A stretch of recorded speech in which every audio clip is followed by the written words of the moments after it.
Matt Patricia is Ryan Day's new defensive coordinator at Ohio State.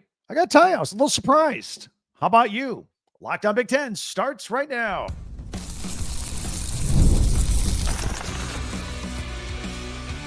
You are Locked on Big Ten, your daily podcast on the Big Ten Conference. Part of the Locked on Podcast Network, your team every day. Welcome to Locked on Big Ten. I'm Craig Sheeman, 40 years as a sports talk show host and play-by-play announcer, and I want to thank you for making us your first listen each and every day. We are free and available wherever you get your podcasts and on YouTube, part of the Locked on Podcast Network, your team every day. Hit that free subscribe button down below while you're watching us. We'd appreciate that very much. Today's episode is brought to you by FanDuel. Right now, new FanDuel customers can get $150 in bonus bets with your first $5 bet if it wins. Boom. Matt Patricia, surprise defensive coordinator of the Buckeyes. Plus, Jim Knowles knows what happened. We're going to talk about that, and we'll have our Big Ten Classics going into the weekend. But first, the big news of the week. Former Detroit Lions head coach and New England Patriots defensive coordinator Matt Patricia is the new defensive coordinator at Ohio State. Jim Knowles, who Ryan Day called the best defensive coordinator in the country, left for the same job at rival Penn State to the tune of $3.1 million a year. Before the Buckeyes championship celebration at the Horseshoe, he was gone. Earlier this week, Ryan Day was turned down by at least one candidate, so Matt Patricia was not his first pick. Auburn defensive coordinator DJ Durkin, he was offered the job, turned it down, or Hugh Freeze didn't let him go. One of the two. Hugh Freeze gave him an extra year on his deal, and now he makes $2.5 million a year. So he leveraged that situation. Buckeyes didn't get him. Auburn keeps their guy. They got to pay more for him. In yesterday's podcast, we started wondering aloud if Ryan Day would just promote from within on the defensive side of the ball like he did on offense with the offensive coordinator, Brian Hartline. We were talking about cornerbacks coach Tim Walton, their safeties coach Matt Guerrieri, and under Matt Patricia, both of those guys will get promotions, as a matter of fact. Look, we won a national championship. Everybody needs a promotion. Everybody needs more money. That's what's going on here. Walton will be the co-defensive coordinator. That'll look good on his resume. And Guerrieri will become pass game coordinator. So a lot of movement on this Buckeyes coaching staff. Things moved quickly this week. Matt Patricia interviewed for this job on Tuesday. By Wednesday, they were banging out a deal, good to go. And the news came out. So Matt Patricia, I really didn't see that one coming. I'll admit it. I will absolutely admit it. I think it's an interesting hire, and I'll give Day credit for thinking outside the box on this one. And this move, I think, has its pros and cons. So let's discuss that right here. We'll start with the pros because there's a lot of good here. Patricia is flat out brilliant. Probably the smartest guy in any room that he walks in. Graduated from the Rensselaer Polytech Institute, RPI, with an aeronautical engineering degree. What's an aeronautical engineering degree? The dude is literally a rocket scientist. Literally. So you got to be smart to do that last time I checked. But he decided not to put rockets into space. He decided to put that intelligence to use in a career where he tries to impede offenses on a football field. All right. Now, he's a good defensive coordinator. He was a great defensive coordinator with the Patriots back in the day. From 2012 to 2016, under his defense, and of course under Tom Brady on the offense, Patriots won 2 Super Bowls. And in 2016 specifically, his defense allowed the fewest points in the entire NFL. That stat is music to the ears of Ryan Day, the Buckeyes, and Buckeyes fans out there. They're used to fielding elite defenses year after year after year. So now they're getting a guy that's been elite with defense in the NFL, going to do it at a big boy college like Ohio State. Now, let's take a look at a couple of the cons here that I would be concerned about. He was a head coach for the Detroit Lions from 2018 to 2020, and he only won 13 games total. It's 13, 29, and 1. He was an utter disaster as a head coach. The locker room hated him. He divided that. What he did is, look, he did the my way or the highway situation, but he did it with the tune of, hey, this is the Patriot way. This is how Bill Belichick does it. This is how I'm going to do it. And they weren't having any of that. They weren't having anything. You had to earn that. He didn't earn it. And that rubbed some superstars the wrong way, which ultimately he got rid of a few of them. So that didn't work out. Plus, they didn't have Tom Brady on the team, although they did have Matt Stafford. Pretty good. So whether he is aloof, tough, introverted, he can coach defense. The question is, can he recruit? Can that guy with that personality sit down in a living room with a family and talk to a 17 and 18-year-old kid, a 5-star, and get him to come to Ohio State? That's what that's going to be all about. Now, he does have some coaching college experience. It was 2 decades ago. It was a graduate assistant at RPI and also at Syracuse. Now, he was the defensive line coach at Amherst for 2 seasons, but let's be real. You're not doing any kind of recruiting that's comparable to what goes on at Ohio State when you're at Amherst. It's not the same deal. So I have a big question about whether he can do that. Can he recruit at that level? 5 stars, 4 stars, close the deal, get him to Ohio State. Well, I will tell you this. A lot of things that go on at Ohio State kind of recruit themselves. 5 stars want to go there. And 5 stars will probably want to go play for a Matt Patricia, who, because of his NFL pedigree and all that, perhaps, I think maybe it'll work out. Now, when he got his start with the Patriots back in 2004, this was before he was defensive coordinator. He was an assistant offensive line coach to get started, by the way, just kind of going back on his history a little bit. But later, his reputation as a defensive coordinator really started to grow around the NFL. But again, his disastrous run with the Lions, I think, tarnished his image a little bit. Ultimately, he ended back in New England, where Bill Belichick made the most curious move of his entire career and made Matt Patricia some sort of untitled, unnamed co-offensive coordinator, even though his specialty was defense, and he never really fully named him the offensive coordinator. It was bizarre. It was bizarre. The Patriots were tanking. Tom Brady was out of there. More tarnish on his what was once a stellar reputation. That's long gone. And after that stint, neither Belichick or any of them are there. Matt Patricia, they're all gone, obviously. Speaking of Belichick, by the way, who's now at North Carolina, why didn't he hire Patricia over there on his staff in North Carolina if he had hired him and rehired him in New England all these years? So I think the simple answer, though, is Belichick wanted to give his son a chance to run the defense, but I thought it was a little curious. And another curious question, is college football now the safety net for coaches like Patricia and Belichick who can no longer get NFL jobs? I don't know. I'm just throwing it out there for you guys to hit me up in the comment section on all of that. There is one other amusing thing to factor in here with this hire at Ohio State. And this is not meant to be mean.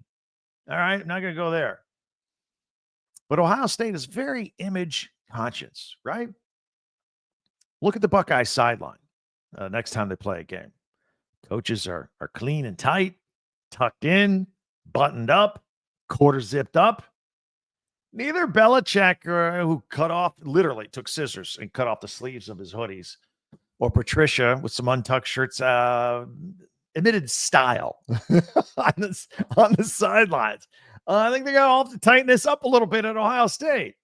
Here's another thing I'm going to be curious, and this is a little more serious, but I am curious whether Patricia will coach upstairs in the booth or if he'll be down on the field. When he was in the NFL, he liked to be down on the field and talk to the players. Had the little pencil in the ear, all serious, taking notes, talking to players, giving them his intelligence. But when he goes into Ann Arbor, there's a couple things at play here.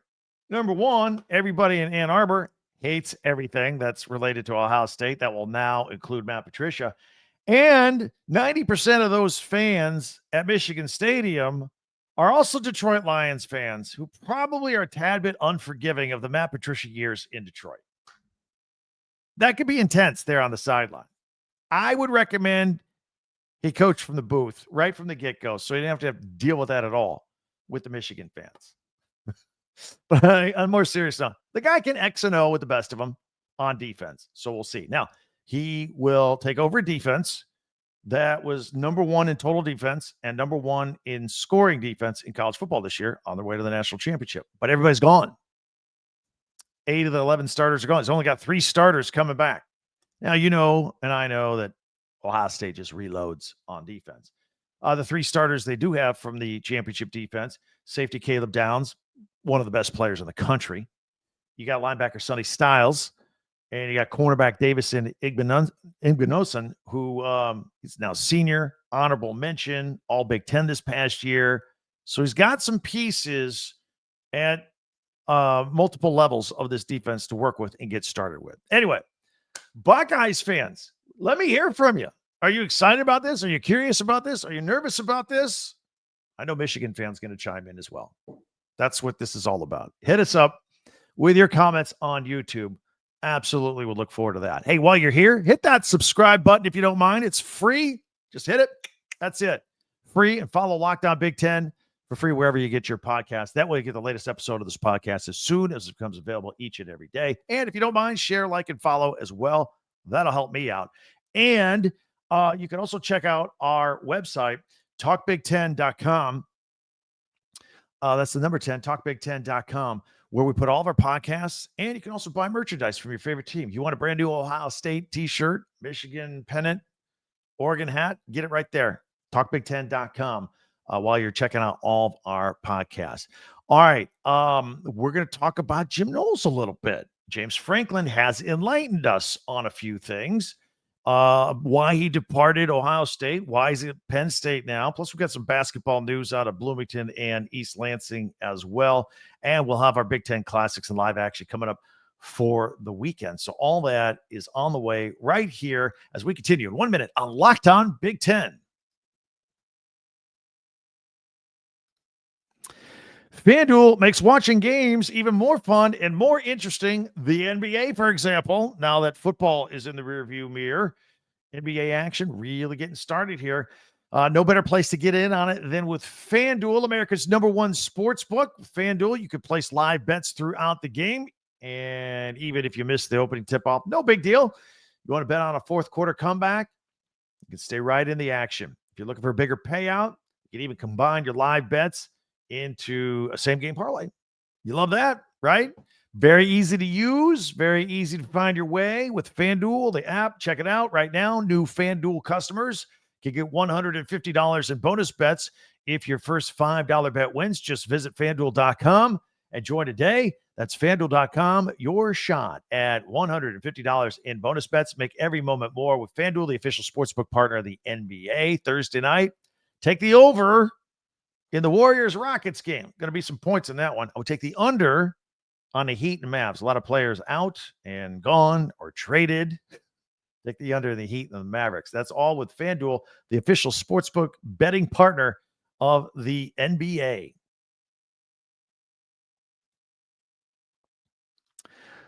All right. I want to thank all of you, first of all, for making Locked On Big Ten your first listen each and every day, especially you everydayers out there. Meanwhile, be sure to hit that subscribe button down below. Share, follow, and like Locked On Big Ten, your team every day. Plus, our website's out there, talkbig10.com.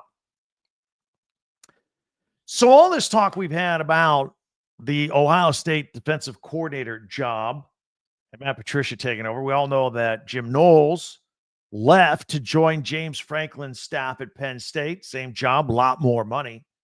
Still a lot of questions out there about Knowles' departure at Ohio State. And he didn't even attend the national championship celebration at Ohio Stadium. That led a lot of people to speculate about a rift between Knowles and head coach Ryan Day. Like to know. That'd be an interesting story. We've heard some things. We've talked about him here on this podcast. But it led to speculation about how far back Knowles was in contact with James Franklin at Penn State. Like, were they having secret conversations that were taking place right in the middle of Ohio State's amazing playoff run? Looks like that might have happened. Maybe. James Franklin himself cleared some things up on this matter. First of all, he said Knowles had every intention of attending Ohio State's national championship celebration on January 26th, but then he didn't. Franklin also said that Knowles' contract wasn't even done by the time the celebration took place. So, I mean, he would have been free and clear and able to do it. No problem. He said the deal was signed way after that. So they're getting their timeline all straightened out here. So Franklin answered those questions, but he created a few more. So his story leads me to believe things ended badly between Knowles and Day behind the scenes, to the point where Knowles didn't even hang around because of the tension and celebrate with his players, and before he took off and left town. Whether he chose to do that, whether he was told to do that, don't know. May never know. But it's my opinion that this job hopping situation, it was awkward. And I think, he did go to the championship celebration back in Columbus, but I think the problem goes further back. And we've talked about this here on Locked On Big Ten on previous editions. I think it goes back to the Oregon game, the first one back in October. The one that was at Austin Stadium, where Ohio State lost 32-31. Look, Ryan Day was not happy with the defense, and they gave up 32 points. He shouldn't have been happy. Even though Oregon was an explosive offensive team, shouldn't have given up 32. Again, we just told you how elite the Ohio State defense was. Number one in scoring, number one total defense. Yet they got blown up for 32 points at Oregon. Ryan Day wasn't satisfied with that. And once you lose that game, now he's saying, I got a loss. Everybody expects me to be undefeated. We got to get to the Big Ten championship. We got to get to the playoffs. We got to make a run in the national championship. I got to beat Michigan. I mean, he's got all these things rolling through his head. Giving up 32 points to Oregon, he's seeing everything go by the wayside at this point. So on his way home, and of course that was going into a bye week, he really pondered a total revamp of the defense at that point. But for whatever reason, he decided, no, we'll stick with the defensive scheme, but we're going to double down on making this work. It's going to work my way. Well, that meant Day, who had been delegating his offense to Chip Kelly, now he's doing the opposite on defense. He was all in. He was attending Knowles' team meetings, getting very hands-on. And that rubbed the independent and proud Knowles the wrong way. After all, Ryan Day said Jim Knowles was the best defensive coordinator in the country. And I'm sure Jim Knowles thinks he was the best defensive coordinator in the country. And he doesn't need a coach coming in here in his meetings and getting in the way. So a little bit of friction. Weeks later, Knowles was looking for a way out on his way to Penn State. For better or for worse, look, they both got a national championship out of it. So it worked. Credit to Ryan Day, right? Now Knowles will try to help Penn State get over the Ohio State hump and the Michigan hump and the Oregon hump and all the other elite programs that continue to cause the Nittany Lions problems. Penn State opens up the 2025 season against Nevada, one of 3 non-conference games before opening Big Ten play with a huge one. We already can't wait for this. I know we're going live after this one on Locked On Big Ten. A home game against Oregon. A rematch of the Big Ten championship game to open up the Big Ten portion of the schedule. Can't wait. Can't wait for all that. All right. Got some other stuff for you here, basketball related. So Tom Izzo, going to have to wait again. This is getting agonizing for him. Going to have to wait till Saturday now to pass former and late Indiana legend Bob Knight's all-time Big Ten wins mark. The Spartans will travel and play at Illinois and take on a formerly ranked team. So they're good, but they've struggled. So they're not ranked right now. Very inconsistent over there at Illinois. And that game will be nationally televised on Fox at 8 o'clock Eastern on Saturday night. Now, Izzo, as you may know, has hovered around this all-time mark, but his Spartans kind of hit a bump in the road here. They were on cruise control. They were once 18-2 and undefeated in the Big Ten. But they had a tough West Coast swing, tough night at home against the struggling Hoosiers the other night. And Michigan State lost that game to Indiana 71-67. Couldn't hit the side of a barn. Couldn't play much defense on the inside. So the Spartans have lost 3 out of 4. So we'll see. Still going to try and get that Bob Knight mark. I'll have to do it Saturday night against Illinois. Regarding this tough season for the Hoosiers, junior Malik Renew scored 19 points and had 12 rebounds in that win over the Spartans. This is one of the, I'm not going to say one of the Hoosiers' better games because they did some things to allow Michigan State to stay in it late. Could have done better, but they snapped a 5-game skid. And Renew acknowledged the tough times that the Hoosiers have gone through. In fact, they've lost 7 of the last 8. But he said that Mike Woodson was a big help for him, getting him to go to the rim and all that. As you know, Mike Woodson announced last week that at the end of this season, he will be stepping down as the head coach of the Indiana Hoosiers. Tonight, Thursday night, we got some hoops in the Big Ten. Number 25, Maryland is at Nebraska. That's at 8:30 Eastern on the Big Ten Network. Women's action on Thursday. Got a handful of games here. Nebraska is at number 17, Maryland. That's at 6:30 Eastern on the Big Ten Network. And Penn State is at Illinois, 7 o'clock Eastern. Minnesota at number 9, Ohio State, 7:30 on Peacock. Rutgers at Iowa. That's at 7:30 Eastern on Big Ten Plus. And got a big one tonight on Peacock. Part of a doubleheader. I told you Minnesota and 9th-ranked Ohio State. Got an even bigger one for the nightcap. Number 1 UCLA taking on number 6 USC. 10 o'clock Eastern, 7 o'clock Pacific on Peacock. Women's hoops. Best of the best right there. Check that out. All right, coming up, we've got our Big Ten Classics, Big Ten live action that we like to do every Thursday, heading into the weekend to let you know what's coming up. And look, you're going through football withdrawal. NFL's over. You're going to be watching some more Big Ten stuff. I got the whole thing for you, highlighted a few things you want to watch. It's all coming up in 1 minute right here on Locked On Big Ten.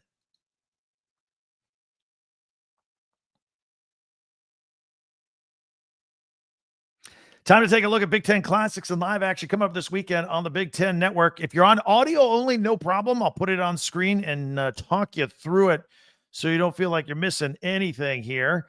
We're going to pick up the action. These are all Eastern times going Friday. By the way, Friday is February 14th. That's Valentine's Day.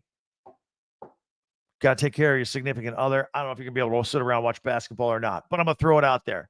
We pick it up at 11 a.m. Eastern. Big Ten basketball in 60. It is a play highlight, a basketball game edited down into 1 hour. I just told you last segment about that huge UCLA USC women's basketball game on Thursday. If you miss it, Friday morning, 11 o'clock Eastern, 8 o'clock Pacific. You can catch it in a 1 hour condensed version. They also have a Big Ten basketball in 60 at 1 o'clock Eastern. The men's game, Purdue at Michigan. Michigan won that one with a couple of free throws on February 11th. Late in that game, a 2-point win for the Wolverines.